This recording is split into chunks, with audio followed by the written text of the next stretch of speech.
സൂര്യായ ശീതരുധേ ധരണീസുതായ സൗമ്യായ ദേവഗുരുവേ ഭൃഗനന്ദനായ സൂര്യാത്മജായ ഭുജഗായ കേതവേജ നിത്യം നമോ ഭഗവതേ ഗുരുവേവരായ.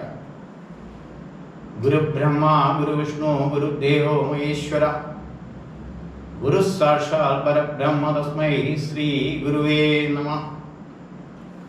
നമസ്തേ. 1200 ആണ്ട് കൊല്ലവർഷം സമാഗമമായിട്ടുണ്ട്. വളരെ നല്ല പ്രതീക്ഷയോടുകൂടി പുതിയൊരു ജീവിതത്തിലേക്ക്, പുതിയൊരു ജീവിതം എന്ന് ഉദ്ദേശിക്കുന്നത് കഴിഞ്ഞ വർഷം, അതായത് ഇപ്പോൾ നടന്നുകൊണ്ടിരിക്കുന്ന കർക്കിടക മാസ കാലഘട്ടത്തിൽ ഉണ്ടായ പ്രകൃതി ദുരന്തങ്ങളെയൊക്കെ അതിജീവിച്ച് ഇനി മുന്നോട്ട് പോകാനുള്ള വളരെ നല്ല രീതിയിൽ മുന്നോട്ട് പോകാനുള്ള സാഹചര്യവും സാധ്യതയും ഒക്കെ എല്ലാവർക്കും ഉണ്ടാവട്ടെ എന്നുള്ള പ്രാർത്ഥനയോടുകൂടിയാണ് ഇനി പുതുവർഷത്തെ നമ്മൾ വരവേൽക്കുന്നത്. ഇനിയുള്ള വരും വർഷങ്ങളിൽ, ഈ വർഷത്തെ അടുത്ത വർഷം 1200 ആണ്ട് ചിങ്ങം വന്ന് കഴിഞ്ഞതിന് ശേഷം നമുക്ക് എങ്ങനെ മുന്നോട്ട് പോകണം എന്നുള്ളതിൻ്റെ ഏകദേശം ഒരു ധാരണ കിട്ടത്തക്ക, ജ്യോതിഷപരമായിട്ടുള്ള ഏകദേശം ഒരു ധാരണ കിട്ടത്തക്ക രീതിയിലുള്ള കാര്യങ്ങളാണ് നമ്മൾ വർഷഫലം കണക്കാക്കുന്നത്.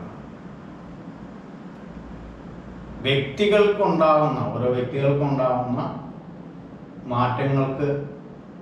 മാറ്റങ്ങളെയാണ് ഇവിടെ പ്രതിപാദിക്കുന്നത്, വർഷഫലം കൊണ്ട് പ്രതിപാദിക്കുന്നത്. ഈശ്വര നിശ്ചയം അനുസരിച്ച് കാര്യങ്ങളെല്ലാം മുന്നോട്ട് പോകുമെങ്കിലും നമ്മുടെ കഴിയുന്ന രീതിയിലുള്ള കാര്യങ്ങൾ, അതായത് നമ്മുടെ പ്രവർത്തനം, കർമ്മം എന്ന് പറയും, അവയൊക്കെ അനുഷ്ഠിച്ച് മുന്നോട്ട് പോകുമ്പോഴാണ് ഫലങ്ങൾ കൂടുതൽ കിട്ടുന്നത്. ഏതൊക്കെ കാര്യങ്ങൾ ശ്രദ്ധിക്കണം, ഏതൊക്കെ കാര്യങ്ങൾ നമുക്ക് കിട്ടും, ഇതൊക്കെ ഒരു വിലയിരുത്തലാണ് സാധാരണ ജ്യോതിഷ ഫലത്തിലേക്ക് നോക്കുന്നത്. ഇത് 100% എന്ന് വിശ്വസിച്ച് ആരും ഇരിക്കരുത്. കാരണം ഇതിലെല്ലാം സൂചനകൾ മാത്രമേ തരത്തുള്ളൂ. ആ സൂചനകൾക്കനുസരിച്ച് നമ്മൾ നമ്മുടെ ജീവിതം മുന്നോട്ട് കൊണ്ടുപോകണം, അല്ലെങ്കിൽ അതിനെ ക്രമീകരിക്കണം, ജീവിതത്തെ ക്രമീകരിക്കണം. അപ്പോൾ ഈ 1200 ആണ്ട് സമാഗമമായത് കൊല്ലവർഷം എന്നാണ് പറയുന്നത്. കൊല്ലത്ത് ആണ് ഇതിൻ്റെ ഉത്ഭവസ്ഥാനമായിട്ട് പറയുന്നത്. കൊല്ലത്ത് വെച്ചാണ് ഇതിൻ്റെ തുടക്കം. അതുകൊണ്ടാണ് കൊല്ലവർഷം എന്നുള്ള പേര് ലഭിച്ചത്. മലയാളത്തിൻ്റെതായിട്ടുള്ള പഞ്ചാംഗമൊക്കെ ഉണ്ടായത് 1200 വർഷമായി എന്നുള്ളത് നമുക്ക് അഭിമാനിക്കാവുന്ന ഒരു കാര്യമാണ്. രണ്ടാമതായിട്ട്, പുതിയ തലമുറയ്ക്കും ഇനി അറിഞ്ഞുകൂടാത്തവർക്ക് 1200 എന്നുള്ളൊരു വർഷം ഓർമ്മിച്ചു കഴിഞ്ഞാൽ ഇനി അങ്ങോട്ടുള്ള വർഷങ്ങളെല്ലാം എളുപ്പം നമ്മുടെ മനസ്സിലേക്ക് ഓടിയെത്താൻ, മലയാള വർഷങ്ങളിലും എളുപ്പമായിട്ട് നമ്മുടെ മനസ്സിലേക്ക് ഓടിയെത്താനുള്ള സാധ്യതയുണ്ട്. ഇങ്ങനെയുള്ള ഫലങ്ങൾ വിലയിരുത്തുമ്പോൾ സ്വാഭാവികമായിട്ടും ഓരോ വ്യക്തികൾക്കും ഒരു ജാതകമുണ്ട്. അപ്പോൾ ആ ജാതകത്തിൻ്റെ അടിസ്ഥാനത്തിലാണ് ഓരോ വ്യക്തികൾക്കും ഫലങ്ങൾ വന്നു ചേരുന്നത്. ഓരോ വ്യക്തികൾക്കുള്ള ദശാകാലത്തിന് അടിസ്ഥാനത്തിൽ, ജാതകത്തിലുള്ള ദശാകാലത്തിന് അടിസ്ഥാനത്തിൽ അപഹാരകാലം, ദശ കഴിഞ്ഞ അടുത്ത അപഹാരകാലഘട്ടത്തിനുള്ള അടിസ്ഥാനത്തിൽ, കൂടാതെ ജാതകത്തിൽ അഷ്ടവർഗത്തിലുള്ള ബലങ്ങൾക്കനുസരിച്ച്, ഷഡ്വർഗ ബലമനുസരിച്ച് ഒക്കെയാണ് ഫലങ്ങൾ ഓരോ വ്യക്തികൾക്കും ഉണ്ടാകുന്നത്. ഇതുകൂടാതെ പ്രായം ഒരു പ്രധാന ഘടകമാണ്. കൊച്ചുകുട്ടികൾക്കുള്ള അതേ തരത്തിലുള്ള കാര്യങ്ങളെല്ലാം മുതിർന്നവർക്ക് വരുന്നത്. പ്രായം ഒരു പ്രധാന ഘടകമാണ്. ദേശം, നമ്മൾ ഏത് ദേശത്താണോ താമസിക്കുന്നത് അതുകൊണ്ടുള്ള വ്യത്യാസങ്ങൾ ഇതിനകത്ത് വരാം. അപ്പം പ്രായ ദേശ വ്യത്യാസമൊക്കെ ഇതിനകത്ത് കണക്കാക്കേണ്ടി വരും. ഇവയൊക്കെ കൂടാതെ മറ്റൊരു പ്രധാനപ്പെട്ട കാര്യമുണ്ട്, കർമ്മഫലം. നമ്മളിപ്പോൾ ചെയ്യുന്ന കർമ്മത്തിൻ്റെ ഫലം, മുമ്പ് ചെയ്ത കർമ്മത്തിൻ്റെ ഫലം. കർമ്മം മീൻസ് നമ്മൾ എന്ത് ചെയ്തു എന്നുള്ളതിൻ്റെ ഫലം. പിന്നെ ഭാരതീയ സംസ്കാരം അനുസരിച്ച് അല്ലെങ്കിൽ ഇവിടുത്തെ നമ്മുടെ രീതി നമ്മുടെ പുരാണങ്ങളിലൊക്കെ പ്രതിപാദിക്കുന്നത് പൂർവജന്മാർജിതമായിട്ടുള്ള കർമ്മങ്ങളൊക്കെ ഉണ്ട്, അതിൻ്റെ ഫലം കൂടി അനുഭവിക്കണം എന്നാണ്. അങ്ങനെയുള്ള പൂർവജന്മാർജിതമായിട്ടുള്ള കർമ്മഫലവും ഇപ്പം ചെയ്തിട്ടുള്ള കർമ്മഫലവും ഒക്കെ വിലയിരുത്തി അതിൻ്റെ ഫലമായിട്ടാണ് ഇനി നമുക്ക് സുഖ ദുഃഖമായിട്ടുള്ള കാര്യങ്ങളെല്ലാം അനുഭവിക്കേണ്ടതായിട്ട് വരുന്നത്. അപ്പോൾ സ്വാഭാവികമായിട്ടും കർമ്മഫലം ഇതിന് പ്രധാനപ്പെട്ട ഒരു ഘടകം തന്നെയാണ്. അത് ഇനി നമ്മൾ എങ്ങനെ ശ്രദ്ധിച്ച് മുന്നോട്ട് കൊണ്ടുപോകണം എന്നുള്ളതാണ് ഇത്തരത്തിലുള്ള ഫലപ്രവചനത്തിൽ സൂചിപ്പിക്കുകയും അതിന് വേണ്ടിയിട്ടുള്ള ഗൗരവപരമായിട്ടുള്ള നടപടികൾ എടുക്കുകയും ചെയ്യുന്നു. ഇത് കൂടാതെ അടുത്ത വർഷം 2025 മാർച്ച് മാസവും മെയ് മാസം വ്യാഴം മാറുന്നുണ്ട്. മാർച്ച് മാസം ശനിയും രാഹു കേതുക്കളും മാറ്റം സംഭവിക്കുന്നുണ്ട്. ഇവയൊക്കെ അതായത് 1200 ആണ്ട് കൊല്ലവർഷം ആണ് ഇവയെല്ലാം സംഭവിക്കുന്നത്. അതിൻ്റെ അവസാന വർഷങ്ങളിലൊന്നും മാത്രമേ ഉള്ളൂ. ഇംഗ്ലീഷ് വർഷം കണക്കാക്കുമ്പോൾ 2025 മെയ് മാസവും മാർച്ച് മാസവും ഒക്കെയാണ് ഇവയുടെ മാറ്റം സംഭവിക്കുന്നത്. ആ മാറ്റത്തിൻ്റെയും കൂടി അടിസ്ഥാനത്തിൽ കുറച്ച് വ്യത്യാസങ്ങൾ നമ്മുടെ ജീവിതത്തിൽ ഉണ്ടാവുകയും ചെയ്യും. അത് കുറച്ച് വ്യത്യാസങ്ങളൊന്നും മാത്രം കണക്കാക്കിയാൽ മതി. ഇവയെല്ലാം നമ്മുടെ ഈശ്വര ഭജനത്തോടുകൂടിയും നമ്മുടെ എല്ലാ കാര്യങ്ങളും വളരെ ഗൗരവമായിട്ട് ചിട്ടയോടുകൂടി ഒക്കെ ക്രമീകരിച്ച് മുന്നോട്ട് പോകുമ്പോൾ ഇതിൻ്റെയൊക്കെയുള്ള ബുദ്ധിമുട്ടുകളൊക്കെ മാറിക്കിട്ടാനുള്ള സാധ്യത വരും. ആദ്യമായിട്ട് ഇതിൽ മേടം രാശിയുടെ ഫലങ്ങളിലേക്ക് നോക്കാം. മേടം രാശിക്കാരുടെ അശ്വതി ഭരണി കാർത്തികക്കാരടങ്ങുന്നതാണ് മേടം രാശി. ആ മേടം രാശിയുടെ 2ാം ഭാവത്തിലാണ് വ്യാഴം ഇപ്പോൾ സഞ്ചരിച്ചുകൊണ്ടിരിക്കുന്നത്. ഈ രാശിക്കാരുടെ 6ാം ഭാവത്തിൽ കേതു സഞ്ചരിക്കുന്നുണ്ട്. കൂടാതെ 11ാം ഭാവത്തിലാണ് ശനി സഞ്ചരിക്കുന്നത്. 12ൽ രാഹു സഞ്ചരിക്കുന്നു. ഫലങ്ങൾ നോക്കുമ്പോൾ, ഫലപ്രവചനത്തിൽ നോക്കുമ്പോൾ സ്വാഭാവികമായിട്ടും വളരെ താമസിച്ച് രാശി മാറുന്ന ഗ്രഹങ്ങളെ ആദ്യം വിലയിരുത്തിയാണ് ഫലപ്രവചനങ്ങൾ ശ്രദ്ധിക്കാറുണ്ട്. മാസഫലങ്ങളിലാണെങ്കിൽ ബാക്കിയുള്ള കുജൻ, ചന്ദ്രൻ, ആദിത്യൻ, ബുധൻ, ശുക്രൻ എന്നീ ഗ്രഹങ്ങളുടെ ഫലങ്ങളും കൂടി കൃത്യമായിട്ട് വിലയിരുത്തി നോക്കാം. പക്ഷെ വാർഷിക ഫലം എടുക്കുമ്പോൾ വളരെ കുറച്ച് താമസം, അതായത് വർഷങ്ങളോളം ഒരു രാശിയിൽ നിന്നും മാറുന്ന ഗ്രഹങ്ങളായിട്ടുള്ള വ്യാഴം, രാഹുകേതുക്കൾ, ശനി ഇവരുടെയൊക്കെ ഫലങ്ങളാണ് ആദ്യം വിലയിരുത്തേണ്ടത്. അവ നമുക്ക് എന്തൊക്കെ ഗുണദോഷങ്ങൾ തരുന്നു എന്നനുസരിച്ചാണ് ഏറെക്കുറെ ഫലങ്ങൾ നമുക്ക് അനുഭവിക്കാനുള്ള ഇടയുണ്ടാകും. ഉദാഹരണത്തിന് വ്യാഴം അല്ലെങ്കിൽ ശനിയോ ഒക്കെ ഈ സഞ്ചരിക്കുന്ന രാശികളിൽ നമുക്ക് അഷ്ടവർഗങ്ങൾക്ക് ബലമുണ്ടെന്നുണ്ടെങ്കിൽ നമുക്ക് ഗുണത്തിൻ്റെ അളവ് കൂടിയിരിക്കും, വളരെയധികം ഗുണം കൂടിയിരിക്കും. അല്ല കുറവാണെന്നുണ്ടെങ്കിൽ അതിൻ്റെതായിട്ടുള്ള ഫലങ്ങളെ കിട്ടത്തുള്ളൂ അല്ലെങ്കിൽ ഗുണങ്ങളെ കിട്ടത്തുള്ളൂ എന്നർത്ഥം.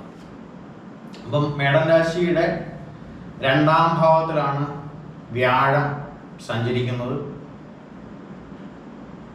തീർച്ചയായിട്ടും മേടം രാശിക്കാർക്ക് ഈ പറഞ്ഞ പോലെ അടുത്ത 2025 മെയില് വ്യാഴമാറ്റത്തിൻ്റെ അവസ്ഥ വരുന്നത് വരെ നല്ല രീതിയിൽ മുന്നോട്ട് പോകാനുള്ള സാഹചര്യം ഈശ്വര കൽപ്പിതമായിട്ട് തന്നിട്ടുണ്ട്. പ്രയോജനപ്പെടുത്തുക, ഇത്രയേ ഉള്ളൂ. എല്ലാ കാര്യങ്ങൾക്കും അനുകൂലമായിട്ടുള്ള സാഹചര്യങ്ങളൊക്കെ ഉണ്ടാവാൻ സാധ്യതയുള്ള സമയമാണ്. വിവാഹം വേണ്ടവർക്ക് വിവാഹത്തിനുള്ള സാഹചര്യം ഉണ്ടാവും. അഥവാ കേസ് വഴക്കോ കടബാധ്യതയൊക്കെ ഉള്ളവർക്ക് അതൊക്കെ നികത്തപ്പെടാനുള്ള സാധ്യത ഉണ്ടാവും. ഇനി ധനം എവിടെന്നെങ്കിലും കിട്ടാനുണ്ടെങ്കിൽ അതിനുള്ള സാധ്യതകൾ തെളിയും. ഉന്നത വിദ്യാഭ്യാസത്തിനായിട്ട് മറ്റുള്ള ദേശങ്ങളിലൊക്കെ സഞ്ചരിക്കാൻ ആഗ്രഹിക്കുന്നവർക്കോ അല്ലെങ്കിൽ ഇവിടെ തന്നെ തുടരാൻ ആഗ്രഹിക്കുന്നവർക്ക് അതിനുള്ള സാധ്യതകൾ തെളിയും. ജോലി സംബന്ധമായിട്ട് ഉള്ള യാത്രയ്ക്ക് ഒരുങ്ങുന്നവർക്ക് തീർച്ചയായിട്ടും അതിനുള്ള ഗുണങ്ങളുണ്ടാകും. കാരണം ഈ മേടൻ രാശിക്കാരെ സംബന്ധിച്ച് ആ രാശിയുടെ ഒരു യോഗകാരകൻ എന്ന് പറയാവുന്ന രീതിയിലുള്ള ആളാണ് ശനി. ശനിയും സ്വക്ഷേത്ര ബലവാനായിട്ട് 11-ൽ സഞ്ചരിക്കുമ്പോൾ ഗുണം മാത്രമേ ഏറി നിൽക്കാൻ സാധ്യതയുള്ളൂ. അപ്പൊ ആ ഗുണത്തെ വേണ്ട വിധം നല്ല രീതിയിൽ പ്രയോജനപ്പെടുത്തി മുന്നോട്ട് പോവുക എന്നുള്ളതാണ് അശ്വതി, ഭരണി, കാർത്തികക്കാരടങ്ങുന്ന മേടം രാശിക്കാർ ചെയ്യേണ്ടത്. അപ്പോൾ ധനച്ചെലവില്ലേന്ന് ഉണ്ട്. നല്ല പ്രയോജനകരമായിട്ടുള്ള, നമുക്ക് തന്നെ പ്രയോജനകരമായിട്ടുള്ള, മറ്റുള്ളവർക്ക് പ്രയോജനകരമായിട്ടുള്ള രീതിയിൽ. കാരണം മേടം രാശിയുടെ 9-ാം ഭാവാധിപതിയും 12-ാം ഭാവാധിപതിയുടെയും രാശിയിലാണ് സർപ്പൻ സഞ്ചരിക്കുന്നത്. അതേ ഭാവാധിപതി തന്നെ 2-ാം ഭാവത്ത് നിൽക്കുന്നു. വ്യാഴം 2-ാം ഭാവത്ത് നിൽക്കുന്നുണ്ട്. ഗുണം ഏറെ തരും. വ്യാഴത്തിന്റെ കാരകത്വത്തിൽ ഒന്ന് വരുന്നത് ധനമാണ്. ആ ധനം തീർച്ചയായിട്ടും നല്ലതായിട്ട് തരും. ആ തരുന്ന ധനം നല്ല രീതിയിൽ നല്ല കാര്യങ്ങൾക്കായിട്ട് വിനിയോഗിക്കാൻ വേണ്ടിയിട്ടുള്ള വിവാഹാദി കാര്യങ്ങൾക്കാവാം, അതുപോലെ തന്നെ വീട് വയ്ക്കുന്നതിനായിട്ടുള്ള ആവാം, നല്ല കാര്യങ്ങൾക്ക് ഏതെങ്കിലും രീതിയിൽ പ്രയോജനപ്പെടുത്താനുള്ള സാഹചര്യവും സാധ്യതയും മേടം രാശിക്കാർക്ക് ഉണ്ടാകും. തീർച്ചയായിട്ടും ഗുണങ്ങൾ ഏറെ നിൽക്കുന്ന കാലഘട്ടമായിരിക്കും ഈ 1200 എന്ന് പറയുന്ന കൊല്ലവർഷക്കാലം മേടം രാശിക്കാർക്ക്. ഇവരുടെ തൊഴിൽപരമായിട്ടുള്ള മേഖലയിൽ ഉയർച്ച ഉണ്ടാകുന്ന സമയമായിരിക്കും. പൊതുവെ വളരെ ഗുണകരമായിട്ടുള്ള സാഹചര്യങ്ങൾ ഉള്ളതുകൊണ്ട് തീർച്ചയായിട്ടും വളരെ നല്ല ശുഭ പ്രതീക്ഷയോടുകൂടി പോകേണ്ട രാശിക്കാരാണ് മേടം രാശിക്കാരെന്നർത്ഥം. അടുത്തതായിട്ട് ഇടവൻ രാശി. ഇടവൻ രാശിക്കാര് കാർത്തിക മുക്കാൽ രോഹിണി മകരത്തിന്റെ അര ചേർന്നതാണ് ഇടവൻ രാശി. ഈ ഇടവൻ രാശിയിൽ തന്നെയാണ് വ്യാഴം നിൽക്കുന്നത്. ഇതിന്റെ കറക്റ്റ് 5-ാം ഭാവത്തിലാണ് കേതു നിൽക്കുന്നത്. വ്യാഴം ഈ രാശിക്കാരുടെ അഷ്ടമാധിപതിയും 11-ാം ഭാവാധിപതി ലാഭാധിപതിയൊക്കെയാണ്. അഷ്ടമാധിപത്യ ദോഷം തീർച്ചയായിട്ടും ഉണ്ടാവുന്ന അർത്ഥം. ഇത് കൂടാണ്ട് ശനി സഞ്ചരിക്കുന്നുണ്ട് 10 കർമ്മമേഖലയിൽ. അപ്പൊ ഈ കർമ്മമേഖലയിൽ സഞ്ചരിക്കുന്ന ശനിയെ കൊണ്ട് ഗുണങ്ങൾ ഏറെ. 9-ഉം 10-ഉം ഭാവാധിപനായിട്ടുള്ള, അതും യോഗകാരകൻ എന്ന് പറയാം. ശനി ദോഷം എന്ന് പറയാൻ പറ്റത്തില്ല. 9-ഉം 10-ഉം ഭാവാധിപതിയാണ് ശനി. 10-ൽ ബലവാനായിട്ട് നിൽക്കുന്ന സമയം കൂടിയാണ്. തീർച്ചയായിട്ടും അതുകൊണ്ടുള്ള ഗുണങ്ങൾ ഏറെ ഉണ്ടാകും.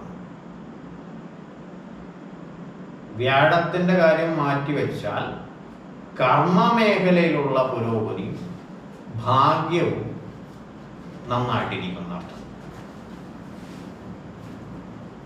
ലാഭസ്ഥാനത്ത് നിൽക്കുന്നത് സർപ്പനാണ്. 11-ാം ഭാവത്തിൽ നിൽക്കുന്നത് സർപ്പനാണ്. വ്യാഴത്തിന്റെ ക്ഷേത്രത്തിലായതുകൊണ്ട് ഗുണകരമായിട്ടുള്ള കാര്യങ്ങൾക്ക് വേണ്ടിയിട്ട് ധന വിനിയോഗം ചെയ്യാനുള്ള സാധ്യത ഉണ്ടാകും. ഇതില് പഠനകാര്യങ്ങൾക്ക് നിൽക്കുന്നവർ വളരെ ശ്രദ്ധിച്ച് നിൽക്കണം. കാരണം 5-ാം ഭാവത്തിൽ കേതുവാണ്. കേതു പഠനകാര്യങ്ങൾ ചിലപ്പം മുറിച്ച് കളയാനുള്ള, കട്ട് ചെയ്ത് കളയാനുള്ള സാധ്യത, ഇടയ്ക്ക് ബ്രേക്ക് ആക്കാനുള്ള സാധ്യത. ആ ബ്രേക്ക് ആവണമെന്നുണ്ടെങ്കിൽ നമ്മുടെ മനസ്സ് ചാഞ്ചല്യം അതിനകത്ത് ഉണ്ടാവും എന്നർത്ഥം.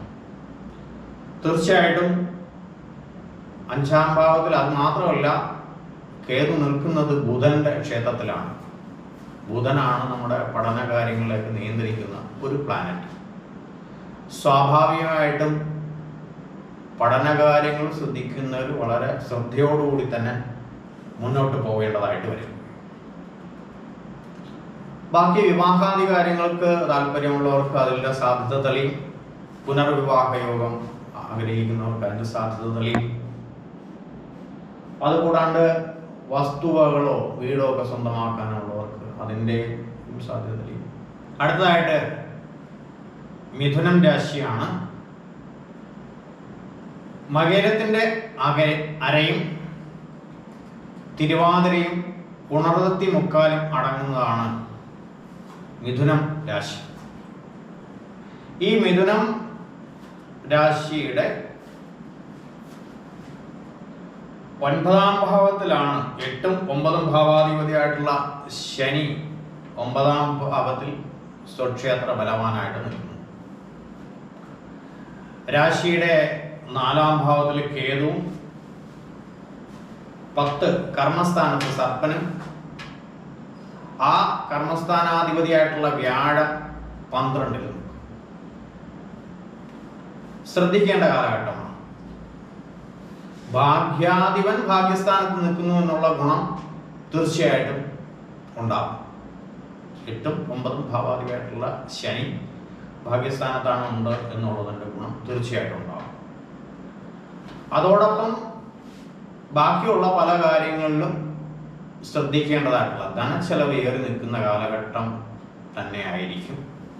അതിനൊരു മാറ്റം വരണമെങ്കിൽ 2025 മെയ് മാസമൊക്കെ കഴിയേണ്ടതായിട്ട് വരും. ഇപ്പം കുറച്ച് കഷ്ടനഷ്ടങ്ങളൊക്കെ അനുഭവിക്കുന്ന തരത്തിലായിരിക്കും മുന്നോട്ട് പോകുന്നത്. അപ്പോൾ അങ്ങനെയുള്ളവർ വളരെ ശ്രദ്ധയോടുകൂടി പ്ലാനിങ്ങോടുകൂടി നമ്മുടെ ധനവരവിനും ഒക്കെ വളരെ ശ്രദ്ധിച്ച് തന്നെ മുന്നോട്ട് പോയാൽ തീർച്ചയായിട്ടും ഗുണകരമായിട്ടുള്ള മാറ്റങ്ങൾ ഉണ്ടാകും. എന്നിരുന്നാൽ തന്നെയും വിവാഹാദി കാര്യങ്ങൾക്ക് സാധ്യത നിലനിൽക്കുന്ന സമയമാണ്.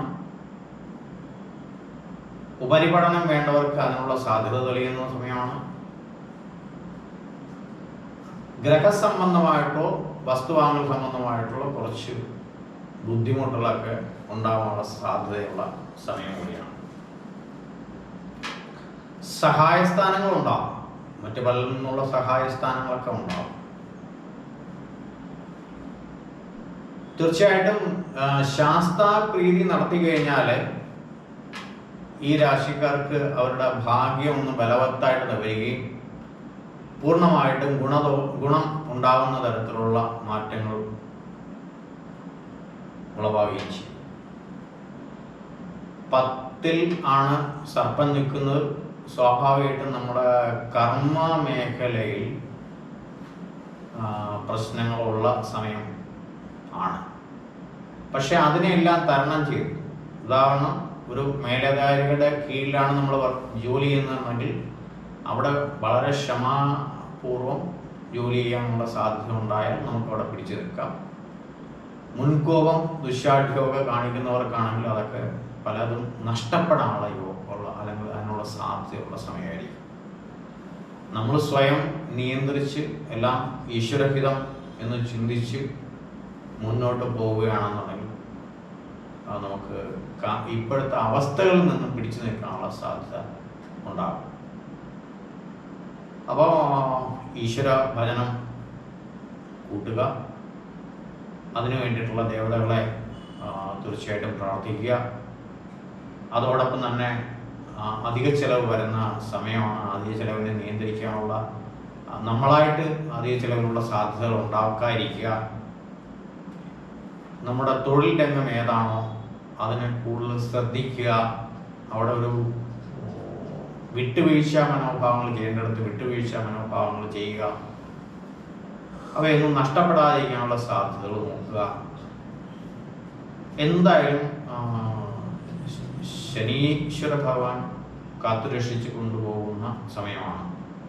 വളരെ പക്വതയോടുകൂടി പാകതയോടുകൂടി നമ്മൾ മുന്നോട്ട് പോയി കഴിഞ്ഞാൽ മിഥുനം രാശിക്കാർക്ക് അനുകൂലമായിട്ടുള്ള സാഹചര്യങ്ങൾ ഉണ്ടാകും, തീർച്ചയായിട്ടും ഉണ്ടാകും. അടുത്തതായിട്ട് കർക്കിടകം രാശിയാണ്. പുണർദത്തിന്റെ കാലും പൂയവും ആയില്യവും അടങ്ങുന്നതാണ് കർക്കിടക കൂറ്. കർക്കിടകക്കൂറുകാർക്ക് ഏറ്റവും ഗുണകരമായിട്ടുള്ള സമയമാണ് ഇപ്പോഴെന്ന് പറയാം. കാരണം 3-ാം ഭാവത്തിലെ കേതു എപ്പോഴും 3-ാം ഭാവത്തിൽ സഞ്ചരിക്കുമ്പോൾ ഗുണമാണ്. എല്ലാവിധ കാര്യങ്ങളും കിട്ടാനുള്ള സാഹചര്യങ്ങളും സാധ്യതകളും ഒക്കെ ഉണ്ടായിട്ടുണ്ട് 3-ാം ഭാവത്തിലെ കേതു. ഇതുകൂടാണ്ട് അഷ്ടമത്തിൽ ശനി ഇഷ്ടമായ തരത്തിലുള്ള കാര്യങ്ങളെല്ലാം ചെയ്തു തരുമെന്നാണ് ശാസ്ത്രം പറയുന്നത്. അഷ്ടമശനി ദോഷം ചെയ്യില്ല എന്നും ഇഷ്ടമായിട്ടുള്ള കാര്യങ്ങളെല്ലാം തരുമെന്നും പറയുന്നു. 9-ാം ഭാവത്തില് സർപ്പം നിൽക്കുന്നു. തീർച്ചയായിട്ടും അത് ഗുണമാണ്. 11-ൽ വ്യാഴം. ഈ 11-ലെ വ്യാഴമാണ് കർക്കിടകം രാശിക്കാരെ മുന്നോട്ട് കൊണ്ടുപോകാനുള്ള ഏറ്റവും വലിയ ബലമായിട്ട് വരുന്നത്. സർവേശ്വരകാരകനായിട്ടുള്ള വ്യാഴം 11-ൽ സഞ്ചരിക്കുന്ന ഒരാൾക്ക് മോശാവസ്ഥ ഉണ്ടാകില്ല എന്നാണ് ജ്യോതിശാസ്ത്രം പറയുന്നത്.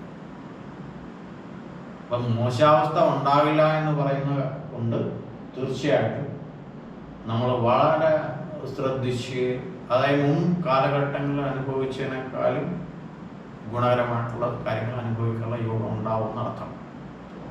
അതുകൊണ്ട് തീർച്ചയായിട്ടും കർക്കിടക രാശിക്കാർ, ഈ കൊണ്ടുള്ളത് കാലം പോയോ ആയില്ലോ കടന്ന രാശിക്കാർ തീർച്ചയായിട്ടും അവരവരുടെ ഒരു മേഖല ശ്രദ്ധിച്ച് തന്നെ മുന്നോട്ട് കൊണ്ടുപോയി കഴിഞ്ഞാൽ നല്ല അവസ്ഥകളുണ്ടാകും. വിവാഹാദി കാര്യങ്ങൾക്ക് തടസ്സം ഉണ്ടായെന്നവരെ സംബന്ധിച്ച് അത് മാറാനുള്ള സാധ്യതയുണ്ട്. കൂടാതെ വീട് വാങ്ങൽ, വസ്തു വാങ്ങൽ, അങ്ങനെയുള്ള കാര്യങ്ങൾക്ക് ഗുണകരമാണ്. ഇൻവെസ്റ്റ്മെന്റ് എല്ലാം നടത്താനായിട്ട് 11 വ്യാഴം ഇൻവെസ്റ്റ്മെന്റ് എല്ലാം നടത്താനുള്ള സാധ്യതകൾ ഉണ്ടാക്കിത്തരും. ഉപരിപഠനാർത്ഥമായിട്ട് ചിന്തിക്കുന്നവർക്ക് അതിനുള്ള സാധ്യത തെളിയിക്കലും, അത് വിദേശത്തായാലും സ്വദേശത്തായിരുന്നാലും ഒക്കെ അതിനുള്ള സാധ്യതകൾ തെളിയിച്ചു തരും. ഈ സർപ്പൻ 9-ൽ സഞ്ചരിക്കുന്ന ഒരു സമയമാകുമ്പോൾ തീർച്ചയായിട്ടും അതിൻ്റെ ഒരു നെഗറ്റീവും കൂടെ വരും. ആവശ്യമില്ലാത്തടത്ത് ഭയങ്കര വിധേയത്വം കാണിക്കാനുള്ള സാധ്യത വരും. അതൊന്ന് ശ്രദ്ധിക്കണം. അതായത് പെട്ടെന്ന് നമ്മുടെ മനസ്സിനെ മറ്റുള്ളവർക്ക് കീഴടക്കാൻ കഴിയുന്ന ഒരു അവസ്ഥയുണ്ടാകും. അതായത് നമ്മൾക്ക് ഈ സർപ്പൻ 9-ൽ സഞ്ചരിക്കുന്ന ഒരു സമയം വരുമ്പോൾ പെട്ടെന്ന് നമുക്ക് മറ്റുള്ളവർക്ക് ദയൊക്കെ ഒരുപാടുണ്ടാകും. അങ്ങനെ കയ്യിലിരിക്കുന്ന കാശൊന്നും നഷ്ടപ്പെടാതിരിക്കാൻ വളരെ ശ്രദ്ധിക്കുക. വ്യാഴം 11-ലായതുകൊണ്ട് നേരത്തെ പറഞ്ഞു ഗുണം. അപ്പോൾ അതുകൊണ്ട് തീർച്ചയായിട്ടും നല്ല രീതിയിലുള്ള മാറ്റം ഈ കർക്കിടകം രാശിക്കാർക്കുണ്ട് എന്നുള്ളതുകൊണ്ട് ഈശ്വരഭക്തി അത് നിലനിൽക്കാൻ വേണ്ടിയിട്ടും അതിന് എന്തെങ്കിലും കുറവുണ്ടെങ്കിൽ അത് പരിഹരിക്കാൻ വേണ്ടിയിട്ടും ഈശ്വര ഭക്തിയോടുകൂടി, ചിട്ടയോടുകൂടി, നിഷ്ഠയോടുകൂടി, ഒരു പ്രാർത്ഥനയോടുകൂടി മുന്നോട്ട് പോവുക. ചിങ്ങം രാശിയാണ്. ചിങ്ങം രാശിയുടെ 2-ാം ഭാവത്തിലാണ് കേതു സഞ്ചരിക്കുന്നത്. ചിങ്ങം രാശിയുടെ 7-ാം ഭാവത്തിലാണ് ശനി സഞ്ചരിക്കുന്നത്. കണ്ടകശനി എന്ന് പറയും. ആ കണ്ടകശനിയായിട്ട് 7-ാം ഭാവത്തിൽ സഞ്ചരിക്കുന്നുണ്ട്. അഷ്ടമത്തിലെ 8-ാം ഭാവത്തില് അതോടൊപ്പം സപ്തം സഞ്ചരിക്കുന്നുണ്ട്. 10-ാം ഭാവത്തില് കർമ്മസ്ഥാനത്താണ് വ്യാഴം സഞ്ചരിക്കുന്നത്. 10-ല് വ്യാഴം സഞ്ചരിക്കുമ്പോൾ സ്വാഭാവികമായിട്ടും തൊഴിൽ സംബന്ധമായിട്ടുള്ള കാര്യങ്ങൾക്ക് പൂർണ്ണമായിട്ടും ഗുണകരമായിട്ടുള്ള അവസ്ഥയെന്ന് പറയാൻ പറ്റത്തില്ല. ഒരു ചാഞ്ചല്യം ഇങ്ങനെ നിലനിൽക്കും. തൊഴിൽ സംബന്ധമായിട്ട് നമ്മുടെ മനസ്സിനൊരു ചാഞ്ചല്യം, തൊഴിലിടങ്ങളിലുണ്ടാകുന്ന ഒരു കുറച്ച് ക്ലേശം ഒക്കെ അനുഭവിക്കാനുള്ള വ്യാഴം 11 നിൽക്കുമ്പോഴുള്ള ഗുണമൊന്നും 10-ൽ നിൽക്കുമ്പോൾ നമുക്ക് പ്രതീക്ഷിക്കരുത്. അപ്പോൾ അതുകൊണ്ട് തീർച്ചയായിട്ടും 10-ാം ഭാവത്തിലെ വ്യാഴം അത് നമ്മുടെ കർമ്മസ്ഥാനത്ത് ഗുണകരമായിട്ട് വരാനായിട്ട് വിഷ്ണു ഭഗവാനെ കാര്യമായിട്ട് പ്രാർത്ഥിച്ച് മുന്നോട്ട് പോകുന്നത് വളരെ നല്ലതായിരിക്കും. അതുകൂടാണ്ട് 2-ലെ കേതു, ഇത് കുടുംബജീവിതം സ്വസ്ഥമാക്കാനായിട്ട് നമ്മൾ തന്നെ ശ്രദ്ധ ചെലുത്തേണ്ടി വരും. കുടുംബജീവിതത്തിൽ ഉള്ളവർ കുടുംബജീവിതം സ്വസ്ഥമായിട്ട് നമ്മൾ തന്നെ ശ്രദ്ധ ചെലുത്തേണ്ടി വരും. 2-ാം ഭാവത്തിലെ കേതു കുടുംബ ബന്ധങ്ങൾക്ക് കുറച്ച് ബുദ്ധിമുട്ടുകൾ ഉണ്ടാക്കാനുള്ള സാധ്യതയുണ്ട്. അതുകൂടാണ്ട് മറ്റുള്ളവർക്ക് പ്രയോജനകരെന്ന് വന്ന രീതിയിൽ നമ്മൾ പറയാൻ ഉദ്ദേശിക്കുന്ന കാര്യങ്ങൾ അവർക്കത് ചിലപ്പോൾ എതിർപ്പ്, നമ്മളിലേക്കുള്ള ശത്രുത ഉണ്ടാക്കാനുള്ള സാധ്യത ഉണ്ടാവും. അതുകൊണ്ട് വാക്ക്, ധനം, ഈ വക കാര്യങ്ങൾക്കുള്ള ബുദ്ധിമുട്ടുകൾ 2-ാം ഭാവത്തിലെ കേതുവിനെ കൊണ്ട് അനുഭവിക്കാൻ ഇടയാകും. 7-ാം ഭാവത്തിൽ സ്വക്ഷേത്ര ബലവാനായിട്ട് ശനി നിൽക്കുന്നത് പൂർണ്ണമായിട്ടും അനുകൂലനല്ല. കാരണം ഈ രാശിക്കാരെ സംബന്ധിച്ചു, മകവും പൂരവും തൃത്തിക്കാരെ സംബന്ധിച്ചു, തീർച്ചയായിട്ടും ചിങ്ങൻ രാശിക്കാരെ സംബന്ധിച്ച് 7-ാം ഭാവത്തിലുള്ള ശനി നമ്മളെ കുറച്ച് പല കാര്യങ്ങളിലേക്കും ആലസ്യത്തിലേക്ക് കൊണ്ടുപോകാൻ, അതായത് ഓരോ കാര്യങ്ങളും മാറ്റിവെക്കാനുള്ള സാധ്യതയിലേക്ക് കൊണ്ടുപോകാൻ പര്യാപ്തമാണ് 7 ശനി. അഷ്ടമത്തിലെ സർപ്പനെ ശ്രദ്ധിക്കണം. തീർച്ചയായിട്ടും രാഹുകേതുക്കൾക്ക് പ്രാധാന്യമുള്ള നാഗക്ഷേത്രങ്ങളൊക്കെ ദർശനം നടത്തി കാര്യമായിട്ട് പ്രാർത്ഥിക്കാനുള്ള സാഹചര്യം ഉണ്ടാവണം. രാഹുകേതുക്കൾ വളരെ സ്വാധീനമുള്ള സമയമാണിതെന്നർത്ഥം. അതുകൂടാണ്ട് 10-ാം ഭാവത്തിലുള്ള സർപ്പൻ വ്യാഴം, ഈ വ്യാഴം തീർച്ചയായിട്ടും ജോലി സംബന്ധമായിട്ടുള്ള കാര്യങ്ങൾക്ക് ബുദ്ധിമുട്ടുകളുണ്ടാകും. എന്നിരുന്നാൽ തന്നെയും വിവാഹാദി കാര്യങ്ങൾക്ക് ആലോചന നടത്താം. അല്പസ്വല്പ കാലതാമസമൊക്കെ അല്ലെങ്കിൽ വിവാഹ കാര്യങ്ങൾക്കൊക്കെ ഉണ്ടാവാനുള്ള സാധ്യത ഉണ്ടാവാം. അതിന് ആലോചനകൾ പെട്ടെന്ന് കുറയ്ക്കാനുള്ള സാധ്യത കുറയും. പക്ഷേ മറ്റുള്ള വീട്, വാഹനം അങ്ങനെയുള്ള കാര്യങ്ങൾക്ക് നോക്കുന്നവർക്ക് അതിനുള്ള സാധ്യതകളെയും ഉപരിപഠനത്തിനുള്ളവർക്ക് സാധ്യതകളെയും ഒരുപാട് സാധ്യത അതിനകത്ത് തെളിഞ്ഞു നിൽക്കുമ്പോൾ പോലും ചില കാര്യങ്ങൾ നമ്മൾ ശ്രദ്ധിക്കണമെന്ന് മാത്രം വിചാരിച്ചിട്ടുണ്ടാകും. ഒന്ന് കുടുംബ ബന്ധങ്ങൾ, നമ്മുടെ വാക്ക്, അതുപോലെ തന്നെ തൊഴിൽ, ഇങ്ങനെയുള്ള കാര്യങ്ങൾക്ക് നമ്മൾ ശ്രദ്ധ കൊടുക്കുക. നമുക്ക് വരാൻ പോകുന്ന വിഷയങ്ങൾക്ക്, വരാൻ പോകുന്ന പ്രശ്നങ്ങളിൽ നമ്മളൊരു ശ്രദ്ധ ഊന്നൽ കൊടുത്ത് വേണം ഈ രാശിക്കാർ മുന്നോട്ട് പോവേണ്ടത് എന്നർത്ഥം. ഏതായാലും വളരെ ശുഭകരമായിട്ടുള്ള ഒരു 1200-ാം വർഷം, കൊല്ലവർഷം വളരെ ശുഭകരമാവട്ടെ ഈ രാശിക്കാർക്കെന്ന് പ്രാർത്ഥിക്കുന്നു. അടുത്തതായിട്ട് കന്നിരാശി. ഉത്രത്തിന്റെ മുക്കാലം, അത്തവും ചിത്രത്തിനെയും അടങ്ങുന്നതാണ് കന്നിരാശി. കന്നിരാശിയുടെ രാശിയിൽ തന്നെയാണ് കേതു നിൽക്കുന്നത്. 5-ഉം 6-ഉം ഭാവാധിപനായിട്ടുള്ള ശനി 6-ാം ഭാവത്തിൽ ബലവാനായിട്ട് നിൽപ്പുണ്ട്. 7-ാം ഭാവത്തിൽ സർപ്പൻ നിൽപ്പുണ്ട്. 9-ാം ഭാവത്തിലാണ് വ്യാഴം. കന്നിരാശിക്കാരെ സംബന്ധിച്ച് സർവേശ്വരകാരനായിട്ടുള്ള വ്യാഴം ഭാഗ്യസ്ഥാനത്ത് നിൽക്കുന്നത് വളരെ നല്ലതാണ്. എല്ലാവിധ കാര്യങ്ങൾക്കും ഗുണകരമായിട്ടുള്ള വാർത്തകളും അതിനുള്ള നല്ല ഗുണകരമായിട്ടുള്ള അവസ്ഥകളൊക്കെ ഉണ്ടാവാൻ വ്യാഴത്തിന് കൊണ്ട് കഴിയും. എല്ലാ ദോഷങ്ങളും ഖനിക്കാനായിട്ട് വ്യാഴം 9-ൽ സഞ്ചരിക്കുമ്പോൾ തീർച്ചയായിട്ടും സാധ്യതയുണ്ടാകും. അതുകൂടാണ്ട് 5-ാം ഭാവാധിപതി 6-ാം ഭാവമായിട്ടുള്ള ശനി 6-ാം ഭാവത്തിൽ ഇഷ്ടഭാവത്തിൽ സഞ്ചരിക്കുന്നുണ്ട്. തീർച്ചയായിട്ടും ശനി 6-ാം ഭാവത്തിൽ സഞ്ചരിക്കുന്നത് കൊണ്ട് മുൻകാലത്ത് ഉണ്ടായെന്നുള്ള കേസ്, വഴക്കുകൾ, എന്തെങ്കിലും കാര്യങ്ങളൊക്കെ ഉണ്ടെങ്കിൽ അതൊക്കെ പൂർത്തീകരിക്കാനുള്ള സാധ്യത ഉണ്ടാവും. ഈ കടബാധ്യത ഉണ്ടായെങ്കിൽ അത് നിവൃത്തി ഉണ്ടാകാനുള്ള സാധ്യത ഉണ്ടാകും. ശത്രുക്കളായിട്ടുള്ളവരൊക്കെ ഒന്ന് താഴ്ന്നു നീക്കാനുള്ള സാധ്യത, അല്ലെങ്കിൽ അവരെ ഒന്ന് തരണം ചെയ്യാനുള്ള സാധ്യതയൊക്കെ ഉണ്ടാവും. ഭാഗ്യസ്ഥാനത്ത് വ്യാഴമാണ്. സ്വാഭാവികമായിട്ടും മുമ്പ് ധനം ഉണ്ടായിരുന്നതൊക്കെ ധനം കിട്ടാനുള്ള സാധ്യത ഉണ്ടാവും. അതുകൂടാണ്ട് അതിനുവേണ്ടി ശ്രമിക്കുക. ധനം കിട്ടാനുണ്ടെങ്കിൽ അതിനുവേണ്ടി നമ്മൾ ശ്രമിച്ചാൽ കിട്ടും എന്നർത്ഥം. തീർച്ചയായിട്ടും ശുഭകാര്യങ്ങൾ സ്വന്തഗ്രഹത്തിൽ നടക്കാനുള്ള യോഗം ഉണ്ടാവും. വിവാഹാദി മംഗളകാര്യങ്ങളൊക്കെ നടക്കാനുള്ള യോഗം ഉണ്ടാവും സ്വഗ്രഹത്തിൽ. വിവാഹം ആലോചിക്കുന്നവർക്ക് ആലോചിക്കാം. കാരണം കേതുവും സർപ്പനും വിവാഹമൊക്കെ നടത്താനുള്ള പര്യാപ്തമായിട്ടുള്ള ഗ്രഹങ്ങളാണ്. കൂടാണ്ട് തൊഴിൽ അന്വേഷകർക്ക് നല്ല തൊഴിൽ കിട്ടാനുള്ള സാധ്യത തെളിയും. മറ്റ് വിദേശത്തോ ഒക്കെ പോകാനുള്ളവർക്ക് അതിനുള്ള സാധ്യതയൊക്കെ തെളിയും.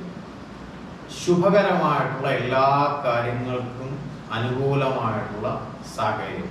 ഇത് ശരിക്കും പറഞ്ഞു കഴിഞ്ഞാൽ ഒരു വ്യാഴവട്ടക്കാലത്തിനിടയ്ക്ക് മാത്രമേ വ്യാഴം 9 വന്ന് നിൽക്കത്തുള്ളൂ ഈ രാശിക്കാർ. അപ്പോൾ തീർച്ചയായിട്ടും കന്നി രാശിക്കാർ ഈ വ്യാഴം 9 നിൽക്കുന്നത് വേണ്ട വിധത്തിൽ പ്രയോജനപ്പെടുത്തിയാൽ, ഈശ്വരാധീനം വളരെ അനുകൂലമായിട്ട് നിൽക്കുന്ന സാഹചര്യമായതുകൊണ്ട് അവർ പ്രയോജനപ്പെടുത്തിയാൽ അത് ഗുണകരമായിട്ട് തന്നെ വരും. അതായത് നല്ലൊരു വർഷമാവട്ടെ അടുത്ത വർഷം ഈ രാശിക്കാർക്ക് വേണ്ടിയിട്ട് പ്രാർത്ഥിക്കുന്നു. അടുത്തതായിട്ട് തുലാം രാശിയാണ്. ചിത്രത്രയും ചോതിയും വിശാഖത്തിൽ മുക്കാലും അടങ്ങുന്നതാണ് തുലാം രാശി. തുലാം രാശിയുടെ 4ഉം 5ഉം ഭാവാധിപതിയായിട്ടുള്ള ശനി 5ാം ഭാവത്തിൽ ബലവാനായിട്ട് നിൽപ്പുണ്ട്. 6ാം ഭാവത്തിൽ സർപ്പൻ, 8ാം ഭാവത്തിലാണ് വ്യാഴം സഞ്ചരിക്കുന്നത് എന്നൊരു ന്യൂനത ഇതിനകത്തുണ്ട്. 12ൽ കേതു. ശനി ഗുണകരമായിട്ടുള്ള മാറ്റങ്ങൾ ഉണ്ടാക്കും. ഉപരിപഠനം ആഗ്രഹിക്കുന്നവർക്ക് സന്താനങ്ങളെ കൊണ്ടുള്ള ഗുണമേന്മ എന്ന് പറയാം. കാരണം സ്വക്ഷേത്രത്തിലാണ് ശനി നിൽക്കുന്നതുകൊണ്ട് ഗുണമേന്മ എന്ന് നമുക്ക് പറയാം. ചിന്തിക്കാം. സന്താനങ്ങളൊക്കെയുള്ള ഉയർച്ച, അവർക്കുണ്ടാകുന്ന ഉയർച്ച, അവയൊക്കെ ഈ രാശിക്കാർക്ക് പ്രതീക്ഷിക്കാം. കൂടാതെ 6ാം ഭാവത്തിൽ സഞ്ചരിക്കുന്ന സർപ്പൻ അത് ഇഷ്ടസ്ഥാനമാണ്. ഗുണമുണ്ടാകും. കടബാധ്യതയൊക്കെ ഒഴിയാനുള്ള സാധ്യത ഉണ്ടാകും. ധനപരമായിട്ടുള്ള കുറച്ച് ക്ലേശങ്ങളൊക്കെ മാറി നിൽക്കാനുള്ള സാധ്യതയുണ്ട്. പക്ഷേ ധനം തരേണ്ട ഗ്രഹമായിട്ടുള്ള വ്യാഴം അഷ്ടമത്തിൽ പോയി, 8ാം ഭാവത്തിൽ പോയി എന്നുള്ള ന്യൂനതയാണ് കിടക്കുന്നത്. നമ്മൾ വ്യക്തമായിട്ടുള്ള ഒരു പ്ലാനിങ്ങോടുകൂടി മുന്നോട്ട് പോയി കഴിഞ്ഞാൽ വ്യാഴത്തിൻ്റെതായിട്ടുള്ള ഗുണം കിട്ടും. വിഷ്ണു സഹസ്രനാമമൊക്കെ ജപിക്കുന്നവർ അത് നിത്യവും ജപിക്കുന്നതല്ല, നല്ലതാണ്. ഗുരുവായൂർ ദർശനം നല്ലതാണ്.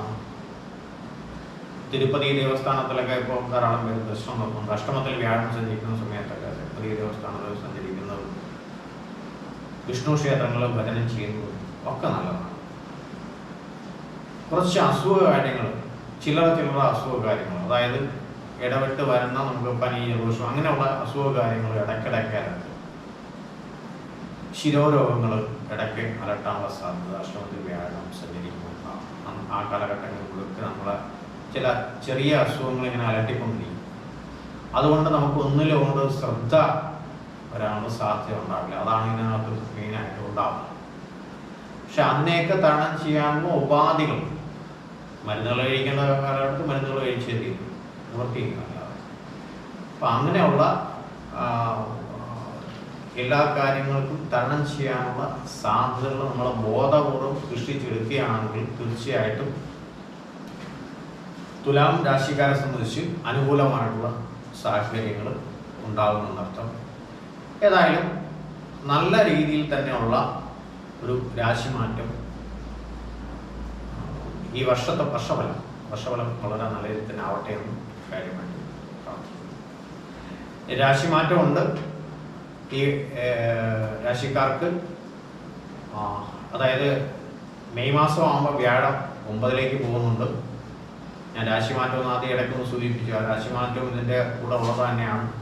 ഈ രാശിക്കാരെ സംബന്ധിച്ച് 9ാം ഭാവത്തിലേക്ക് വ്യാഴം മാറും 2025 മെയ് മാസം. അപ്പോൾ ഇപ്പോൾ ഉണ്ടാകുന്ന കുറച്ച് പ്രശ്നങ്ങളൊക്കെ ഉണ്ടെങ്കിൽ തന്നെ അതിനെ തരണം ചെയ്യാനുള്ള ഉപാധികൾ അടുത്ത രാശിമാറ്റത്തോടുകൂടി വരുന്നുണ്ട്. ഏതായാലും നല്ല രീതിയിൽ തന്നെ ഉള്ള ഒരു ഗുണഫലം 1200 ആണ്ട് എന്നുള്ള വർഷം തുലാം രാശിക്കാർക്ക് ഉണ്ടാവട്ടെ എന്ന് പ്രാർത്ഥിക്കുന്നു. അടുത്തതായിട്ട് വൃശ്ചികം രാശി. വിശാഖത്തിക്കാലം അനിഴവും തൃക്കേട്ടയും അടങ്ങുന്നതാണ് വൃശ്ചികക്കൂർ. വൃശ്ചികക്കൂറിന്റെ 4-ാം ഭാവത്തിൽ 3ഉം 4ഉം ഭാവാധിപതിയായിട്ടുള്ള ശനി 4-ാം ഭാവത്തിൽ സഞ്ചരിക്കുന്നു. 5-ല് സർപ്പൻ സഞ്ചരിക്കുന്നു. 7-ാം ഭാവത്തിൽ വ്യാഴം സഞ്ചരിക്കുന്നു. 11-ൽ കേതു സഞ്ചരിക്കുന്നു. മുമ്പ് ഉണ്ടായിരുന്ന, അതായത് വ്യാഴം 6-ലൊക്കെ സഞ്ചരിച്ചുകൊണ്ടിരുന്ന സമയത്ത് ഉണ്ടായിരുന്ന പ്രശ്നങ്ങളെയെല്ലാം തരണം ചെയ്ത് വളരെ സ്വസ്ഥമായിട്ട് ഇനി മുന്നോട്ട് പോകാനുള്ള സമയമാണ് വൃശ്ചിക കൂറുകാർക്ക് ഉണ്ടാക്കുന്നത്. അതുകൊണ്ട് വിശാഖത്തെ കാലം അനേകവും തൃക്കേട്ടും അടങ്ങുന്ന നക്ഷത്രക്കാർക്ക് 1200 എന്ന് പറയുന്ന കൊല്ലവർഷം ഗുണം തന്നെയാണ്. കാരണം 4-ാം ഭാവത്തിൽ ബലവാനായിട്ട് ശനി നിൽക്കുമ്പോൾ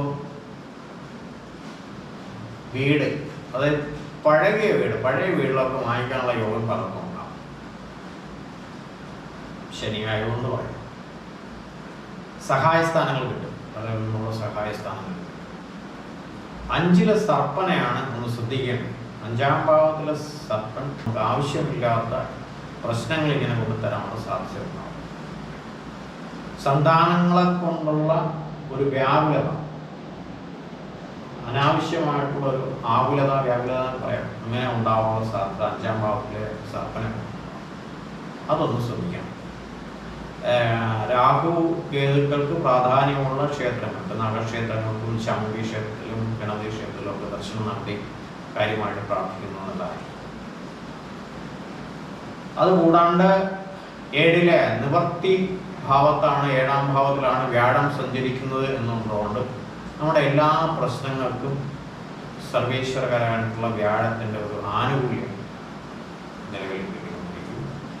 തൊഴിൽപരമായിട്ടുള്ള നേട്ടങ്ങളുണ്ടാകും. അന്യ ദേശത്ത് യാത്ര ചെയ്യാൻ താല്പര്യമുള്ളവർക്കാനുള്ള സാധ്യതകൾ തരികയും വിവാഹാദി കാര്യങ്ങൾ, മംഗളാദി കാര്യങ്ങൾ, വിവാഹാദി കാര്യങ്ങൾ നല്ല ആലോചന നടക്കുമെന്ന് കുറയ്ക്കാനുള്ള സാധ്യത ഉണ്ടാകും. ഇത് കൂടാണ്ട് 11-ലാണ് കേതു സഞ്ചരിക്കുന്നത്. കേതുവിൻ്റെ ഇഷ്ടസ്ഥാനമാണ് 11-ാം ഭാവം. ആ 11-ാം ഭാവത്തിലെ കേതു സഞ്ചരിക്കുന്നതുകൊണ്ട് തീർച്ചയായിട്ടും വൃശ്ചികം രാശിക്കാരെ സംബന്ധിച്ച് വളരെ നല്ല അനുകൂലമായിട്ടുള്ള സമയമാണ്. തീർച്ചയായിട്ടും വൃശ്ചികക്കൂറുകാരെ സംബന്ധിച്ച് ഈ വർഷം മലയാള വർഷമായിരിക്കുന്നത് വളരെ നല്ല ഒരു വർഷമായിട്ട് മാറാനുള്ള സാധ്യതയുണ്ട്. അതെ, സർവേശ്വരൻ അനുഗ്രഹിക്കും. അടുത്തതായിട്ട് ധനുരാശി. മൂലവും പൂരാടവും ഉത്രാടത്തെക്കാളും അടങ്ങുന്നതാണ് ധനുരാശി. ധനുരാശിയുടെ 2ഉം 3ഉം ഭാവാധിപതിയായിട്ടുള്ള ശനി 3-ാം ഭാവത്തിൽ ബലവാനായിട്ട് നിൽക്കുന്നു. 4-ൽ സർപ്പൻ. 6-ാം ഭാവത്തിലെ ആണ് വ്യാഴം നിൽക്കുന്നത്. കർമ്മസ്ഥാനത്ത് കേതു നിൽക്കുന്നു.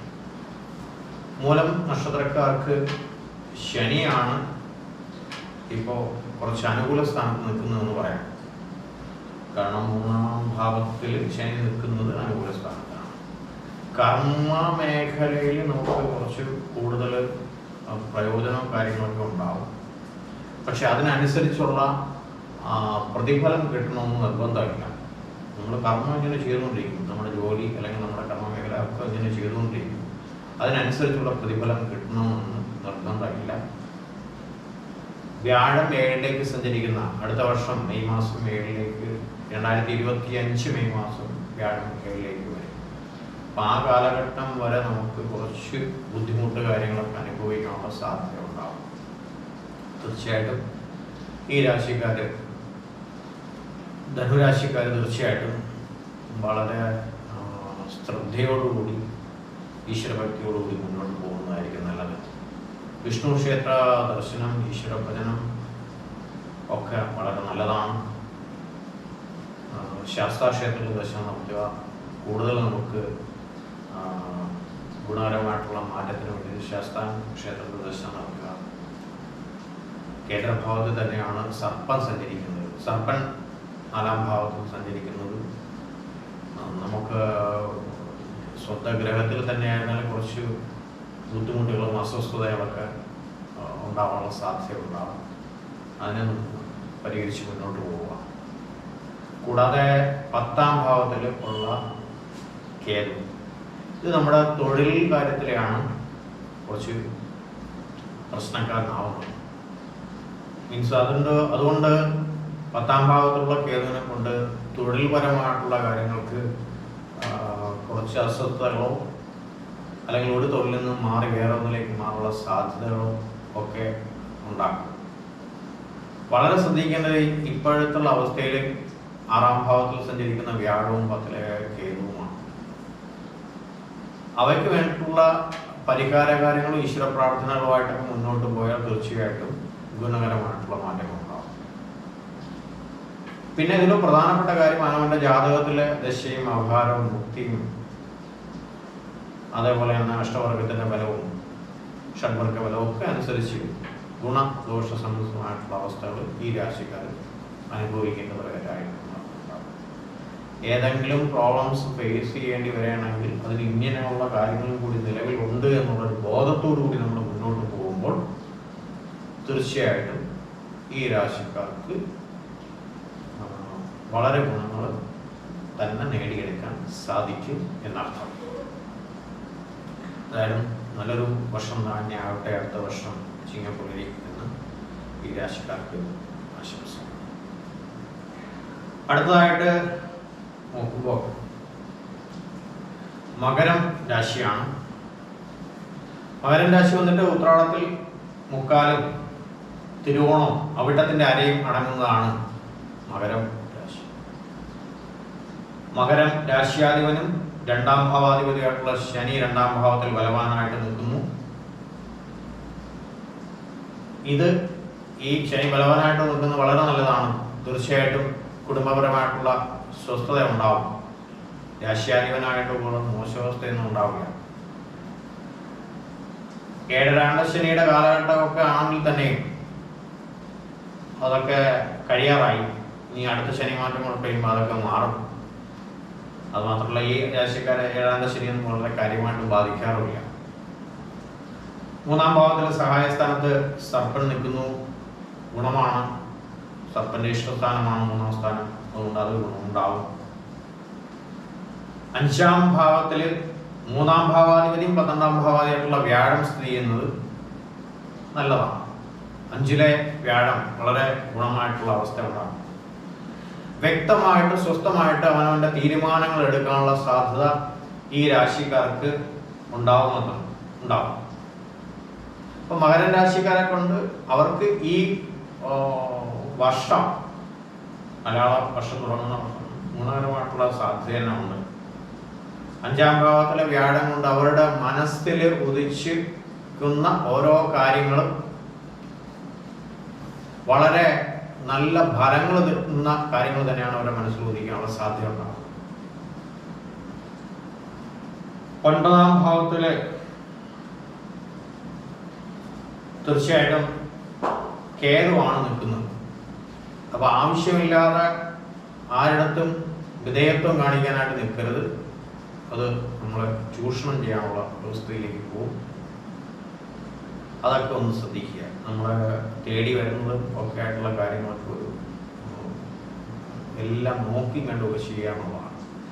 5-ാം ഭാവത്തിലുള്ള വ്യാഴം നമ്മളെ ശരിയായിട്ടുള്ള രീതിയിൽ നമ്മൾ നയിക്കും എന്നർത്ഥം. അപ്പോൾ തീർച്ചയായിട്ടും മകരം രാശിക്കാരെ സംബന്ധിച്ച് ഗുണം തന്നെയാണ് ഈ 1200 എന്ന് പറയുന്ന മലയാള വർഷം. അപ്പോൾ നല്ലൊരു വർഷമാവട്ടെ ഇവർക്കെന്ന് ആത്മാർത്ഥമായിട്ട് പ്രാർത്ഥിക്കുന്നു. അടുത്തതായിട്ട് പറയുന്നത് കുംഭൻ രാശിയാണ്.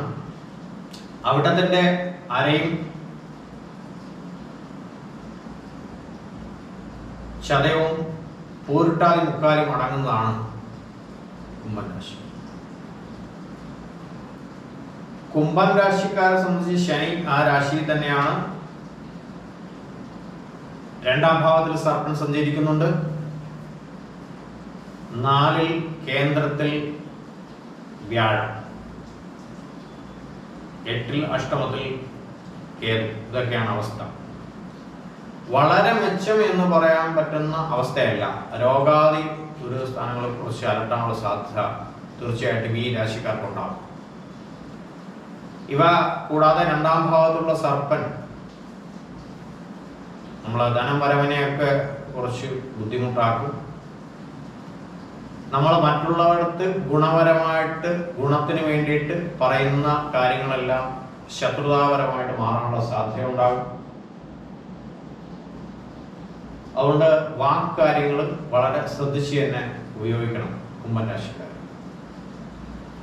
കൂടാതെ ലഗ്നത്തിൽ തന്നെയാണ്, ആ രാശി തന്നെയാണ് ശനി നിൽക്കുന്നത് എന്നുള്ളതുകൊണ്ട് അതിൽ ഒരു ശ്രദ്ധ വേണം. ശനി ആ രാശിയുടെ അധിപനൊക്കെയാണ്, എന്നാൽ തന്നെയും അതിലൊരു ശ്രദ്ധ കുറച്ച് ഉണ്ടാവണം. മുമ്പ് എത്രത്തോളം ഊർജ്ജസ്വലമായിട്ട് ചെയ്തുകൊണ്ടിരുന്ന കാര്യങ്ങൾ അത്രത്തോളം ഊർജ്ജസ്വലമായിട്ട് ചെയ്യണമെന്ന് നിർബന്ധമില്ല. അഷ്ടമത്തിലാണ് കേതു സഞ്ചരിക്കുന്നത്. കുടുംബ ബന്ധങ്ങളെയൊക്കെ വളരെ സ്വസ്ഥമായിട്ട് കൊണ്ടുപോകാനായിട്ട് വളരെ ശ്രദ്ധിച്ച് തന്നെ മുന്നോട്ട് പോകണം. കൂടാതെ 4ാം ഭാവത്തിൽ കേന്ദ്രഭാവത്തിലാണ് വ്യാഴം സഞ്ചരിക്കുന്നത്. 2ഉം 11ഉം ഭാവാധിപനായിട്ടുള്ള വ്യാഴമാണ് കേന്ദ്രത്തിൽ സഞ്ചരിക്കുന്നത് എന്നുള്ളതുകൊണ്ട് ഗുണദോഷ സമ്മിശ്രമായിട്ടുള്ള അവസ്ഥയാണ് ശാസ്ത്രം പറയുന്നത്. ഏതായാലും വളരെ ഈശ്വര വിശ്വാസത്തോടുകൂടി, ശരിക്കും പറഞ്ഞു കഴിഞ്ഞാൽ ശനീശ്വര ക്ഷേത്രം അല്ലെങ്കിൽ ശാസ്താക്ഷേത്രം, ഹനുമാന്റെ അമ്പലം, അതുകൂടാണ്ട് സർപ്പക്ഷേത്രങ്ങൾ, ഗണപതി ചാമുണ്ഡി ക്ഷേത്രങ്ങൾ, വ്യാഴത്തിന് വേണ്ടിയിട്ട് വിഷ്ണു ക്ഷേത്രം, ഇവയെല്ലാം ദർശനം നടത്തി അല്ലെങ്കിൽ ഇവയൊക്കെ കാര്യമായിട്ട് പ്രാർത്ഥിക്കാനുള്ള സാധ്യത ഉണ്ടാക്കി മുന്നോട്ട് പോകുന്നതായിരിക്കും ഈ രാശിക്കാരെ സംബന്ധിച്ച് വളരെ ഉചിതം. അപ്പോൾ നല്ലൊരു വർഷമാവട്ടെ അടുത്ത വർഷം എന്ന് തീർച്ചയായിട്ടും സർവേശ്വരനോട് പ്രാർത്ഥിക്കുന്നു. ഇത് കൂടാണ്ട് അടുത്ത് വരുന്നത് മീനം രാശിയാണ്. പൂരിട്ടാതിയുടെ കാലും പൂത്തട്ടാതിയും രേവതിയും അടങ്ങുന്നതാണ് മീനം രാശി. മീനം രാശിയിൽ തന്നെയാണ് സർപ്പൻ സഞ്ചരിക്കുന്നത്. അതിൻ്റെ 7ാം ഭാവത്തിൽ കേതു സഞ്ചരിക്കുന്നുണ്ട്. 3ാം ഭാവത്തിൽ വ്യാഴം സഞ്ചരിക്കുന്നുണ്ട്. 12ൽ ശനി. ഗുണം ഏറെ എന്ന് പറയാൻ പറ്റത്തില്ല. ശ്രദ്ധയോടുകൂടി ഭക്തിയോടുകൂടിയൊക്കെ മുന്നോട്ട് പോകേണ്ട സമയമാണ്. ഇപ്പം കുറച്ച് ദുരിതങ്ങളൊക്കെ ഈ ഒരു പ്ലാനറ്റ് പൊസിഷൻ വന്നതിന് ശേഷം അനുഭവിച്ചു കൊണ്ടിരിക്കുന്നുണ്ടാവും. ഗുണം ഏറെ എന്ന് പറയാൻ പറ്റുന്ന ഒരു അവസ്ഥയിലുമല്ല. നമ്മൾ എല്ലാ കാര്യങ്ങൾക്കും ഒരു ശ്രദ്ധയാണ് കൊടുക്കേണ്ടത്. വരാൻ പോകുന്ന അവസ്ഥകൾ, നമ്മുടെ അവസ്ഥകളൊക്കെ കണ്ട് നോക്കി അതിനനുസരിച്ച് ജീവിതം പരിപാലിച്ചു കൊണ്ടുപോവുകയാണ് വേണ്ടത്. 3ലെ വ്യാഴം തീർച്ചയായിട്ടും ഗുണമാണെന്ന് പറയാൻ പറ്റത്തില്ല. പകുതി ഗുണം പറയാൻ പറ്റില്ല. അത് ഒന്നിൽ നിൽക്കുന്ന സർപ്പനും അത് തന്നെ. കുടുംബജീവിത കാര്യങ്ങൾക്കൊക്കെ സ്വസ്ഥത ഉണ്ടാക്കാൻ കുറച്ച് ബുദ്ധിമുട്ട് വരും. 7ലെ കേതു തീർച്ചയായിട്ടും ദാമ്പത്യ പ്രശ്നങ്ങളൊക്കെ കുറച്ച് ബുദ്ധിമുട്ടുകൾ ഉണ്ടാക്കിത്തരും. 12ലാണ് ശനി. അനാവശ്യമായിട്ടുള്ള ചെലവുകളൊക്കെ ഉണ്ടാക്കിത്തരും. 11ഉം 12ഉം ഭാവാധിപമായിട്ടുള്ള ധനം വരുന്നത് അല്ലെങ്കിൽ മുമ്പ് നീക്കിയിരിപ്പിരിക്കുന്നതിനൊക്കെ കൊണ്ട് ചിലവഴിക്കാനുള്ള സാധ്യത തീർച്ചയായിട്ടും ഉണ്ടാക്കിത്തരും. അപ്പോൾ തീർച്ചയായിട്ടും ഇതുകൊണ്ട് ഈ നേരത്തെ കഴിഞ്ഞ രാശിക്കാർക്ക് പറഞ്ഞതുപോലുള്ള കുംഭം രാശിക്കാർക്ക് പറഞ്ഞതുപോലുള്ള ദേവതകളൊക്കെ കാര്യമായിട്ട് പ്രാർത്ഥിച്ച് മുന്നോട്ട് പോകുന്നത് നല്ലതായിരിക്കും. എന്നിരുന്നാലും അവനവൻ്റെ ജാതകത്തിലുള്ള ഫലങ്ങളുടെ അളവ്, ഗ്രഹങ്ങളുടെ ഫലങ്ങളുടെ അളവും കൂടി പരിഗണിച്ച് തീർച്ചയായിട്ടും എൻ്റെ ഗുണദോഷ സമ്മിശ്രമായിട്ടുള്ള അവസ്ഥകൾ അനുഭവിക്കേണ്ടതായിട്ട് വരും എന്നർത്ഥം. തീർച്ചയായിട്ടും നല്ലൊരു വർഷം തന്നെ ആവട്ടെ. 1200 വർഷം ഈ രാശിക്കാർക്ക് പ്രാർത്ഥിക്കുന്നു.